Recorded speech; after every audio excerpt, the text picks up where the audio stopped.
is All right, good. three-row SUVs. They are the modern-day equivalent of the old-school family station wagons from the 80s, and the 2021 Toyota Highlander gets the job done. Buyers can choose between the standard V6 version or go with a fuel-sipping hybrid option. That's what Harvey Briggs showed up with us, so we go behind the wheel in the 2021 Toyota Highlander Hybrid. So what have we here? Another SUV? Another SUV. This is the 7-passenger Toyota Highlander. It was new last year, and this is the hybrid version of it. And if you want a hybrid in this class, there are not a lot of options. The Highlander is one of the few mid-size 3-row crossovers you can get with a hybrid powertrain. And the big benefit of that, obviously, is mileage. You get 35 miles per gallon around town, 34 on the highway, and that makes 35 combined. The hybrid power plant makes this Highlander stand out.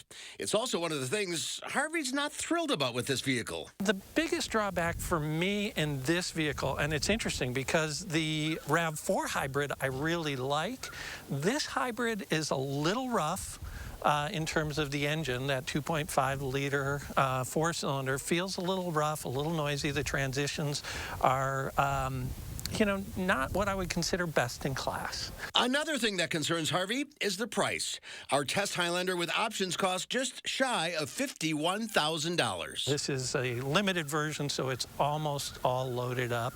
But when you start comparing like trim level to trim level of this versus, say, the Hyundai Palisade, you're looking at about a $3,000 to $4,000 difference between the Highlander and those vehicles. So you're spending more for this, regardless of what trim level you get to.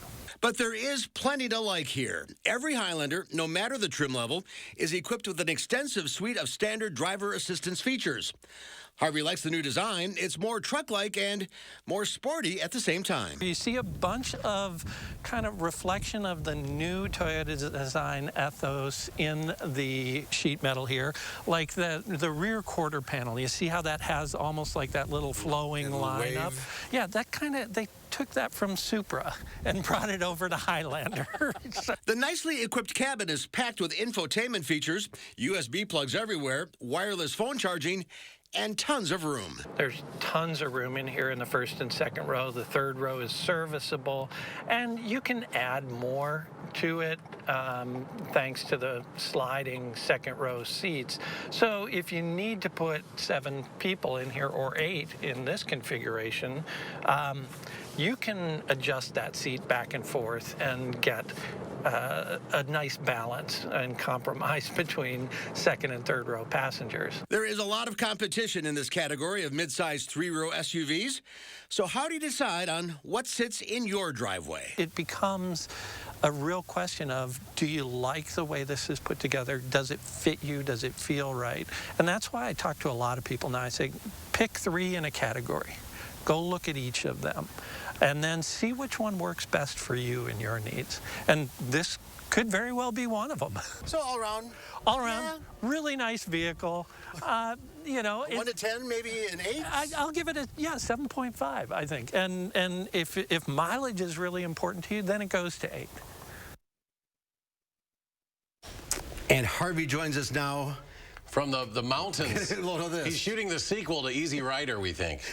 That's right. I'm up in Little Tujunga Canyon above L.A. Shooting a video with this new BMW R18 motorcycle. Wow. How do I get your life? Yeah, that's... Yeah, you go through a lot of pain first. So back to the Toyota. It's a very comparable vehicle to everything else in the class. Yeah, I mean, you're going to have a very similar feature set when you look at the similar trim levels. The Toyota really is leading the way on those standard safety features. And then with the hybrid, it really is about mileage. If that's what's important to you, this is a great option in that category. But then if you're looking for other things, more like luxury features or that you might want to look at the Palisade or Telluride. Yeah, I can speak for this. I got one of these. My wife drives one of these now, and it gets that mileage. You're right. It is. You know, we were averaging about 37 in the city, That's which great. it's our first hybrid. So I'm learning all this stuff about how they work. But I do also like, as you mentioned, they've extended some length in this vehicle, so it makes that third row for us. We tote kids around, and so it adds a little more space and makes that third row a little more useful. That's great to hear. Yeah, I mean, I'm get back there and we do the Harvey test on it, and it sure feels like there's significant room back there. So it really, all right, hearing the real world helps. All right, have your sunscreen, Harvey. Yeah, speak of real world, you're not living it. And I have my mask. Yeah, all right, you are socially well prepared. distanced. That Easy looks rider. Beautiful out there. All right, Harvey. Safe All journey right, home. we'll see Thank you you. guys.